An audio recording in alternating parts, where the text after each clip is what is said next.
So, hello everyone. So finally we made it to the third part of this presentation. I hope you enjoyed it because some of the things that I will be talking about now will kind of reflect on what happened with the thinking that Jimena and Diego just shared with you.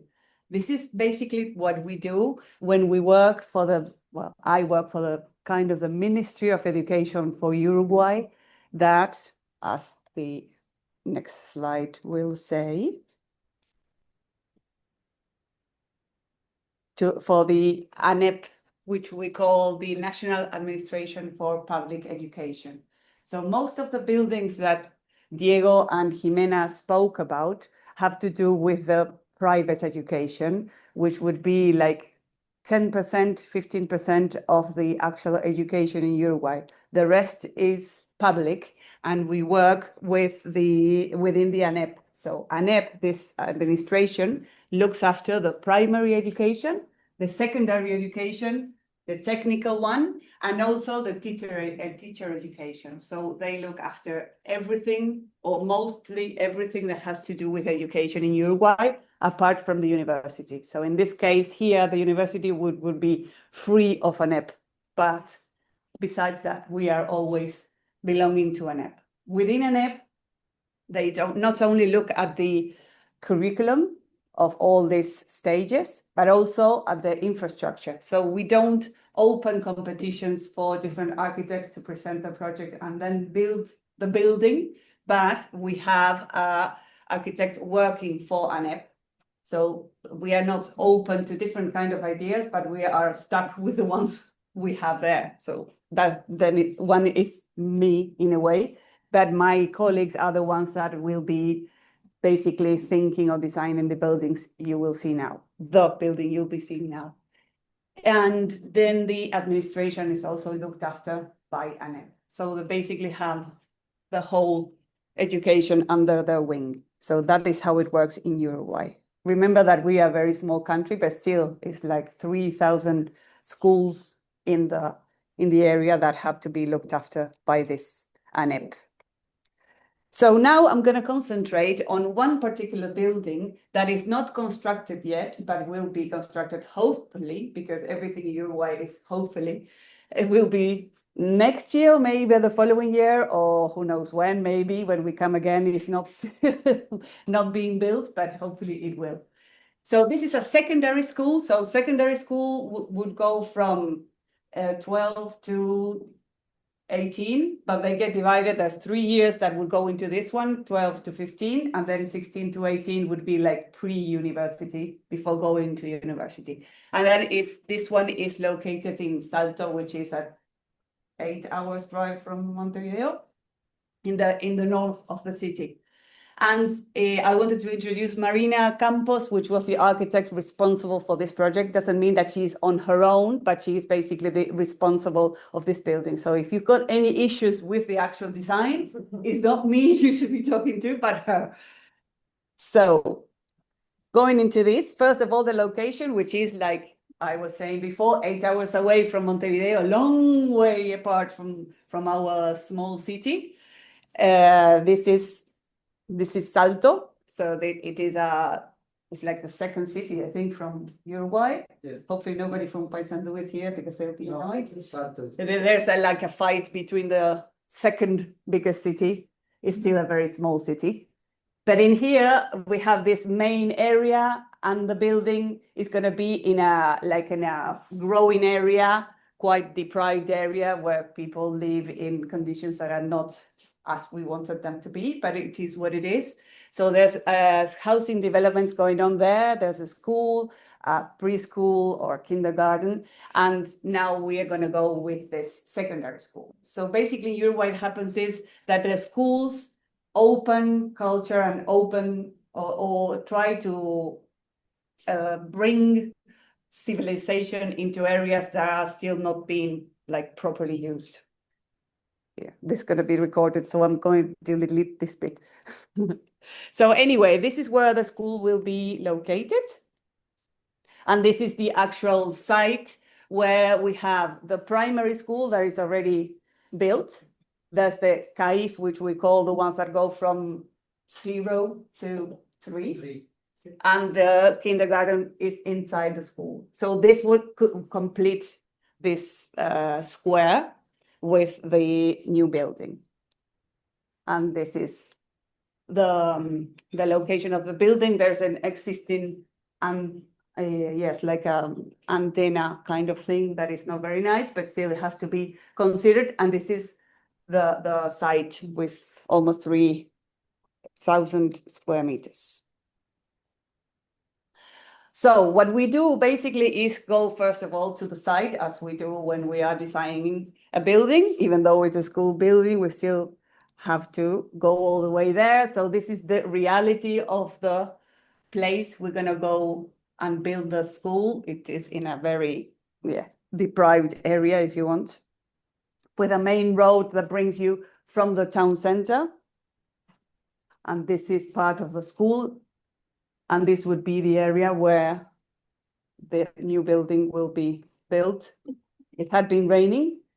And this is the other one, that's the primary, no, the kindergarten one.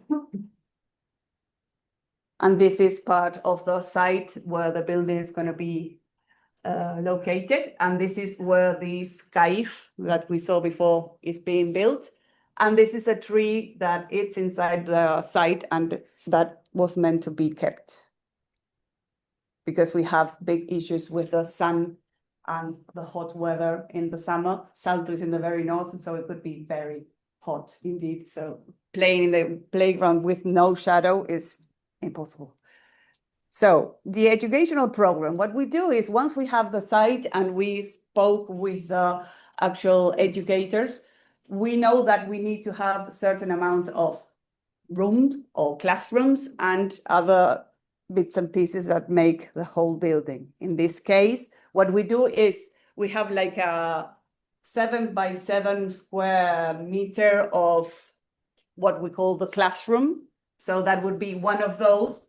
And the summing up of all the squares make the square meters, the total square meters that will be built. I'm not sure that it makes sense for you. But if you have, like in this case, 10 classrooms, we would have 10 squares.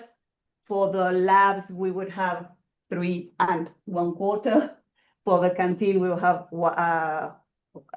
half of it. The spaces that are communal spaces would have 4. So the total amount of this make the building. Of course, for us, the main important thing is to know that the square meter has a cost, and we have to be as slim and as cautious as possible to make sure that we can build as many things as we can in the short amount of meters, of square meters that we are allowed.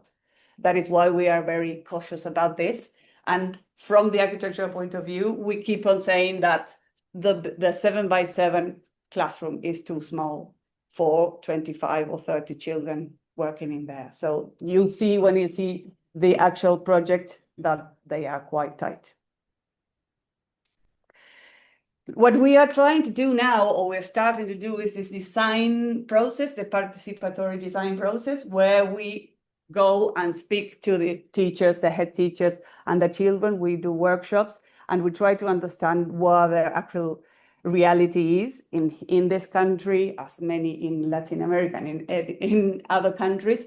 We have different realities and cultures, and we want to reflect on that when we do a building. We don't do the building for everybody, but we want to make sure that they have their space. So what we do is we go there and work with them, and working with different photos and questions, so they reflect on the building they have, and then they try and imagine the new building, how it would work, what things would they want them to be doing in there, etc.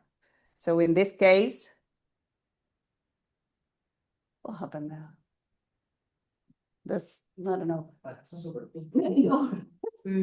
Well, anyway, those are the kind of photos we show them, so they can imagine what could happen in their building, apart from what they usually see, which is a classroom sitting in front of the teacher and listen to what they do. So what they would do is work on different reflections they do on the photos and what they live every day, etc.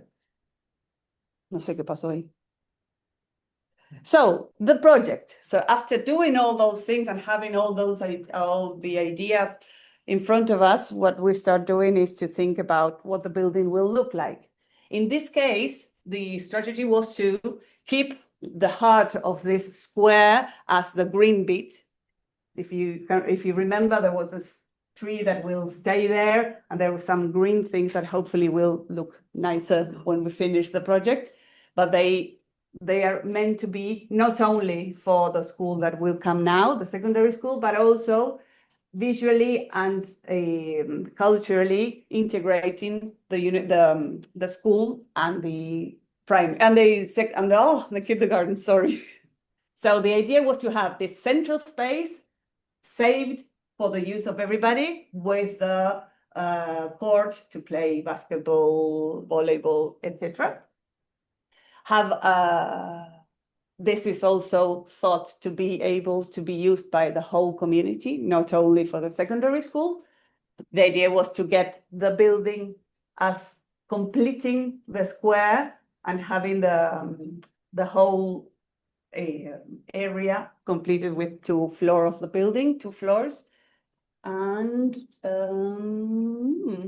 that's about it. So that is basically the idea of the project. And this is a plan where we have the communal areas, where if this is the ground floor, when you go, you enter through here.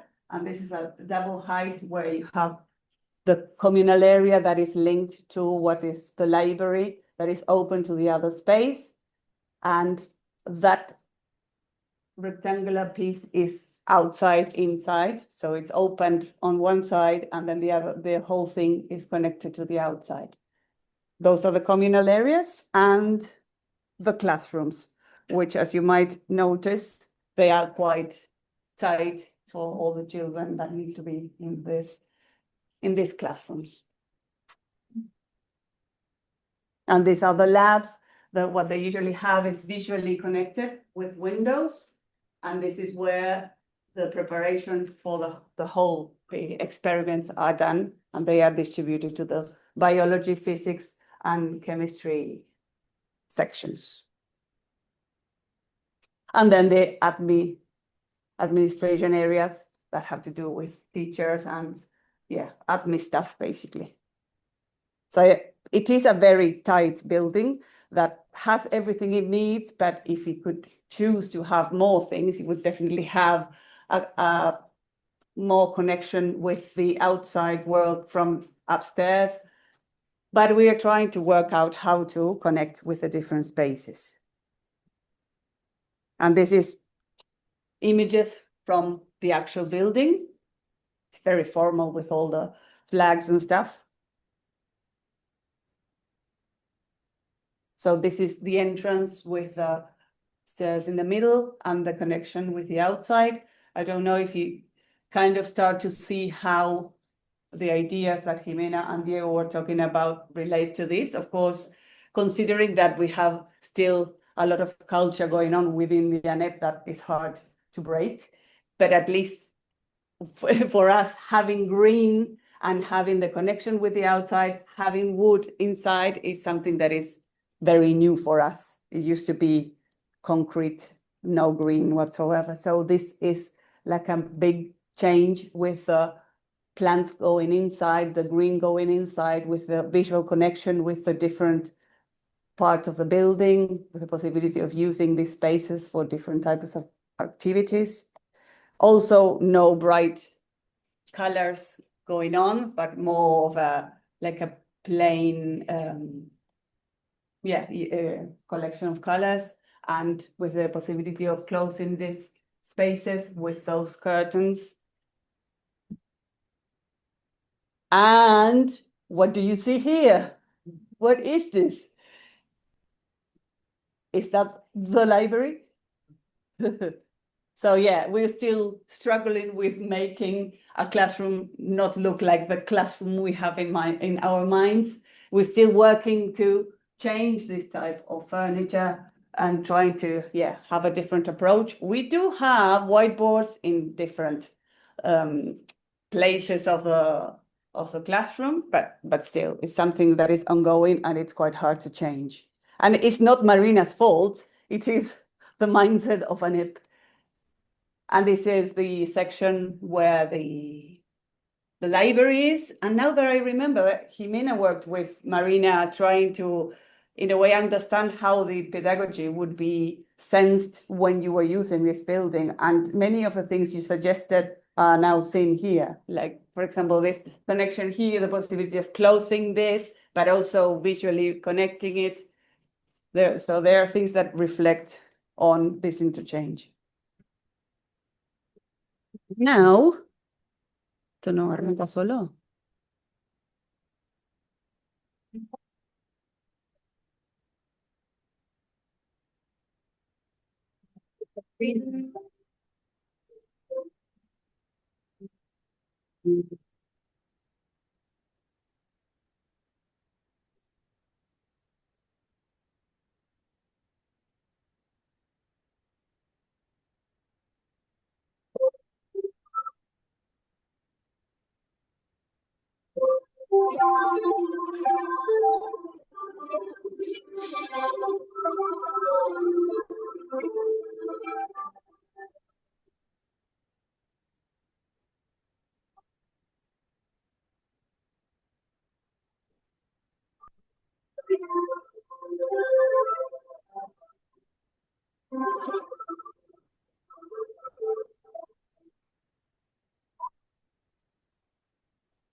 He's waiting to finish.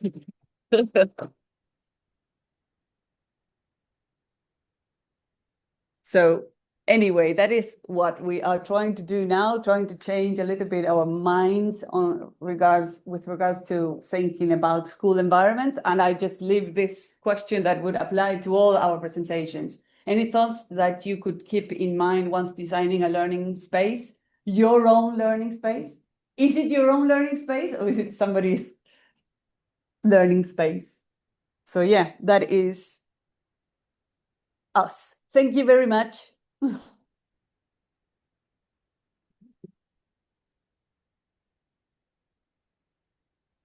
Very much for your presentations. And now I think we have some time for the discussion, if you have something in mind, so please. I was wondering when you have this 7x7, like a square in your school design, so is it something you use in ANEP in general? Yes, yeah, that's how we do it in ANEP because it is all about the costs and the measurement. So yeah, it has to, it can't be more like, for example, 1,500 square meters. So it has to be that. So we have to make it work so that we can get as many things as possible from that. But the thing is that if we could get that a little bit bigger, we could get bigger classrooms, but then we lose space for other things. And the classroom is 48 square meters. It is 48 square meters for mostly 30 children, 30, 25 if you're lucky. 30. Yeah. So how is it in Finland? As I remember, it's maybe more like 8x8 or 8x7.5, something like that. And it sounds like a small difference, but it's actually like 10 to 15 square meters. It's a lot. So it's a big. Yes, yes. But it's getting smaller. Is it? Yeah, I think as well that because it's like we have not natural ventilation. Yes. So that what is counted is 2 square meters per person per classroom.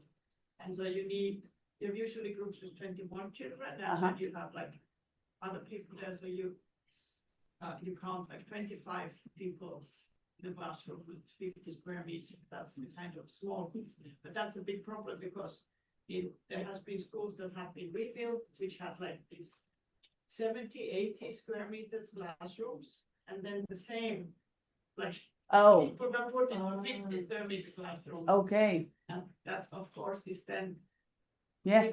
different way of being in a building. Yes, definitely. Yeah. Yeah, for us, we were fighting for the 2 square meter per child, but 1.7 was the maximum we got for the little ones. For the grown-ups, it's 1.6. But you have natural ventilation. We do have natural ventilation, yeah.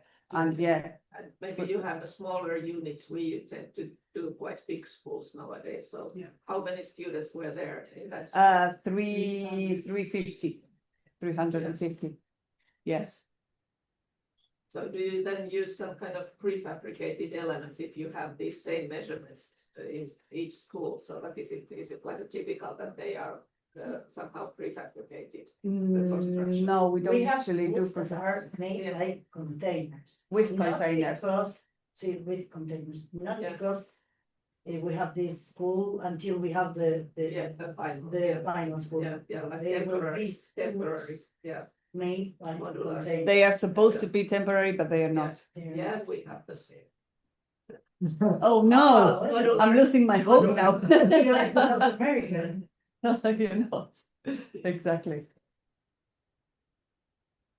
Any other thoughts from? Oh, sorry. Yeah, hey, Hello, student. thanks for the. Thank you.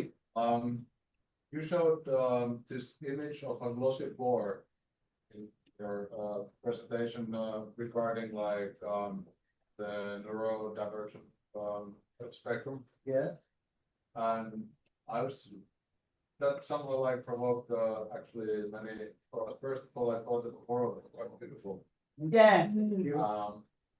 And I can understand why for someone can trigger this kind of response, like you mentioned, but then on the other hand, like what if the floor would be very, very matte, or it would have some other kind of quality that would also trigger a response?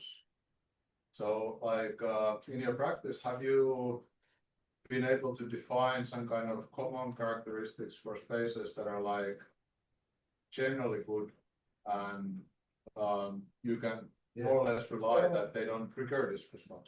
It's very interesting because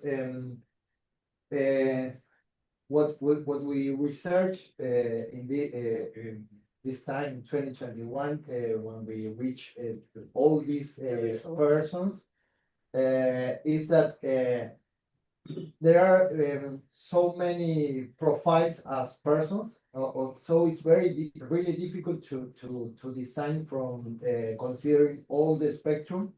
But there are some characteristics that you can understand that can be useful for everybody. For example, we reached an idea that a calm space with indirect light,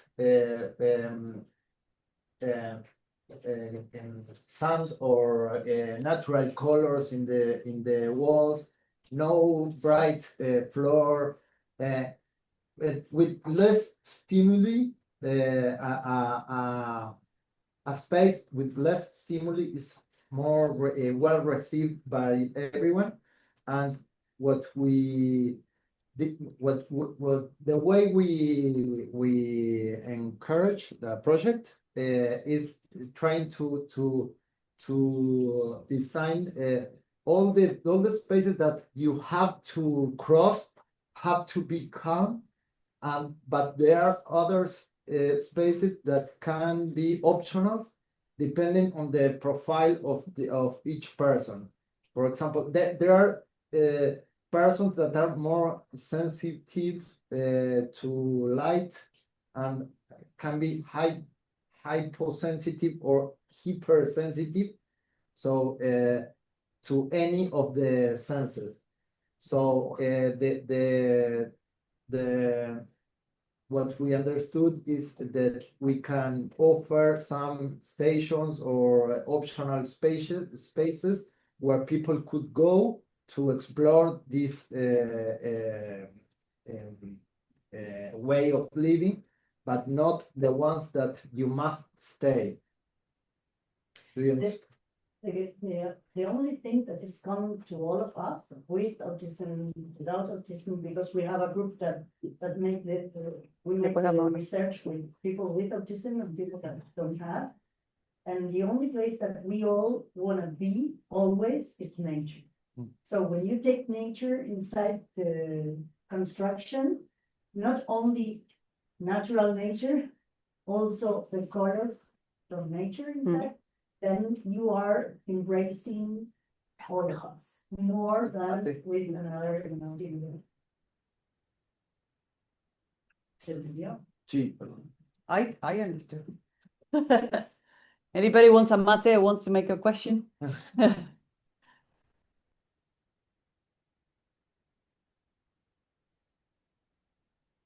More questions? I guess. Or comments or reflections. I could continue a bit about this, I don't know exactly how it's for you, but for us, there has been already a while. It's pretty strong trend to make spaces very, very flexible. And that quite often leads to kind of situations where you could have try to avoid permanent or fixed furniture, for example, and everything can be like very easily reconfigured, especially to different kind of configurations. And in a way, that's good. I understand the motivations, but that tends to lead to these sort of like very generic environments where nothing is quite fixed. And I think our faculty is a good example of that. When I was studying here, that's a while ago, we had like fixed furniture still originating from Alvarado's design. Like here, Yeah, yeah. well, here we still luckily have it, but in our drawing class, Yeah. we had these dedicated tables, and everybody had their like own spot for Ah, the yeah. here. And it was fixed. And I think this created a kind of atmosphere and sense of belonging to that space that was quite important for me at least, and I think for many of our peers too. And now when you go to this same space, it's these white tables that can be easily moved around, but it doesn't quite like anchor you to that space anymore. And of course now when we are studying here, we are adults, but I think this is very important for children too. Like they want to kind of establish their own space, and maybe they want that to be the same that we do. Do you have any reflections on this? I think I agree with you. I think that it's about identity of the spaces. That when everything moves, maybe you have no, or it's quite volatile. Volatile. Volatile. The identity of the space, and someone what you are saying can help to give personality to a space. You have to find the balance between what? No, see, yes.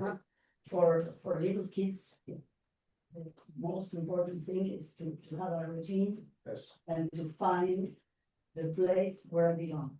It's so important. But you can do this not only with furniture that belongs to him every day in the same place, because it's the same point of view every day for everything. So the tension between to give him a place where he feels secure, and also a place where he can solve the object from different points of view is desafío, defiance. No. Desafío, Argentino, desafío. Challenge, yeah. A challenge from the teachers. How can I have this routine, but not so fixed that there is an Only one, view yeah. or Hey, hi, can I comment or sorry? Tina Yeah. wants to comment, but Yeah. you got one here, Tina, sorry. Yes, it was related to this topic, but if Or Tina, say Tina, now. say. or just for this specific topic of flexibility, and so I think that sometimes we forget the design in use. So what I would propose based on my research experience is that we create spaces that children and teachers can redesign, co-design every year. So it's not only the redesign process prior to entering to but it should happen every year. And in that, if you want to make sense of belonging, you might have the flexible furniture and so it's the kids and the teachers, the users, who actually co-design, redesign how the space interior design looks like every year to make it their home, they own. And so we often forget the processes of we know it, the support in use, the design during the use. And that's the key to make, no matter what kind of space, to make it our own. Yeah, good. Did you hear? Yes. So Tina said that it would be good if once a year, each year, the students and the teachers redesign the space like for themselves. But maybe not every week. No, not every week. Not every day. No, but maybe in the beginning of the school year or School year. Yeah, please, you have some. In the school, there were no big shared spaces or not any dining hall, anything. So are the classrooms more like multi-use for the students to use? Yeah. Oh, but yeah, that's a great question, because one thing that we didn't say is that usually in Uruguay, you go to school all the morning or the afternoon. So you at 12 go back home, or you come at school at 1. So you eat in your house. So if I am a child that goes in the morning, I go at 8 and leave at 12, and then until the next day, I've got no more classes. Okay, like half of the school kids, the 3,050. No, that is in the morning, 3,050, and in the afternoon, the other 3,050. Okay, so Yeah. there's like 700. Yeah, that's right, yes. But they wouldn't use the building. So if my classroom is the 4B in the morning, for you, you come in the afternoon, your classroom is also 4B. That's why it's more difficult to co-design a space that will not be yours the whole day. So now we are trying to instrument the idea of having a dining room and a kitchen and having the children stay the whole day. That is something that is started in primary school like 10 years ago, and it's starting to get more commonly done for the secondary school. But it's usually half of the day or half of the day, which makes it even difficult for the parents, because a child finishes at 12, and what do you do with a child in your house and you are working? So When do you work? yeah, when do you work? I don't know. So yeah, that is a particular, that is something very particular to Uruguay, and it's, yeah, But the it's trend is to have schools with double. Even for primary schools, your school would be called, I don't know, school number 1, and in the afternoon it will be school number 2, and you have a different head teacher, a different secretary, everything. But are the school days so short, just 4 hours? Not all. Not all, but Not yeah, all. The trend is to Yeah. make to it have a longer full day. full But day. for now, many of the schools have half day only. So In you would go at primary- 12. And sometimes they don't share the equipment. For example, I am school number 1, and I close my closet where I Keep my things my for the things. morning. And the school number 2 can't open this. We can't share Yeah. this. What is terrible, but it's a reality. It is, and yeah, well spotted, because we are now starting to have dining rooms or dining areas for the children when they stay the full time. But this one is not one of those. And something very important is that most of the children that goes to this, in this case, to this Deprived school, areas, yeah. is a deprived area, and maybe they eat in the school or they don't eat. We have these cases, it's very common for us. So we are Trying to have the full day. The pity is that the school turns into a site where it's more a place that embraces the well-being of the kid and gives food than an educational space. But just not about the Finnish school system and how good it is. Yeah. Take care. Yeah. Yeah, but I have a question coming back to this, the use of spaces. Thank you for your presentations. It's really nice. And I think the thing that you showed with 3 V's, like this pedagogy, you have culture, you have design. And also the picture Paula showed with the teachers in the chairs, like when they were integrated in the design process. And like, how do you integrate, like with whom do you design? Because I have made the experience, like with a lot of integration of users, like who are the users and who are you really design with? Because like, do you design with the stuff that become there, or is it like you design it generally and then there will come other stuff? Because sometimes you have that you design with someone who is kind of in the design process, the user, and may have certain ideas of pedagogy. And then when the school will start, or it comes nearer to the start, then there will come the stuff that will really come there. And then they will have their new ideas and will have completely different ideas. Or the school is already designed, and then they come, and then they have completely different ideas. Sure. Because it's also a question of pedagogy. You were talking about the classroom with the chairs, and you want to get rid of it. Like, I have the experience of many of the The other way. want that classroom. Mm. And even if there is something in a different way, then it will change into this classroom. And that will assess it with the moving chairs, then the people move it, and then it will be easy. So how do you integrate the users, and Mm. what can you say about that? And then, of course, the kids, you talk, how much do you talk? We try to work with the teachers or with the educators that and the childs that are going to use the space. The childs is more difficult because the process is Usually, yeah. usually they can't see the results because of the time. But teachers also, the most of them or some of them continues when we finish the work.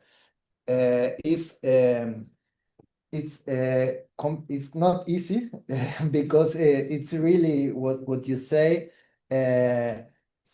Some teams are more open-minded and others can't understand new ideas or still think about who are you to show me how I must teach.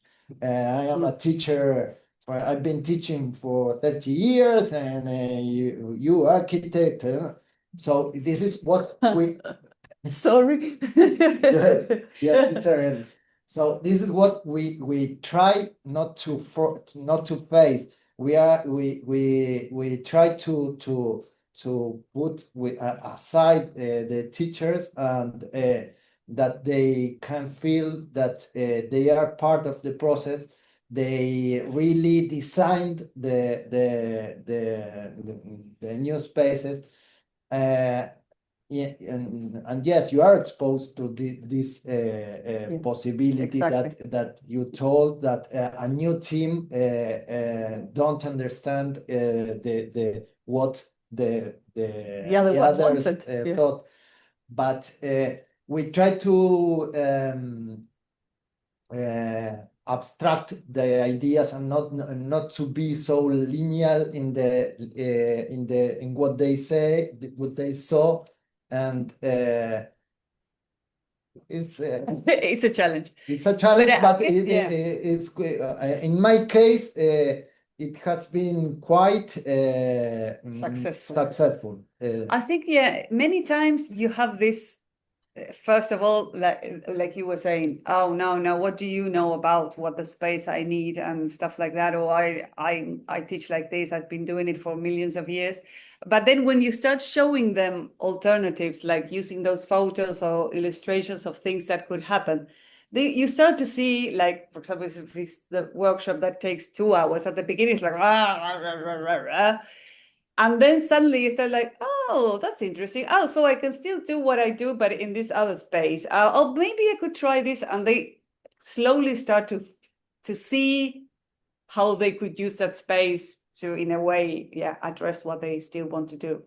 But I think the head teacher has a lot to do with that, changing that thinking. And once the head teacher that is very innovative leaves, then is when the problem arises. And the first obstacle is that in the teaching training, you don't have, in the whole years you have this training, you don't have the building or the structure or the objects from the classroom as a didactic objects. You don't learn about it. So when you came and you start speaking that, do you think about how your classroom is organized?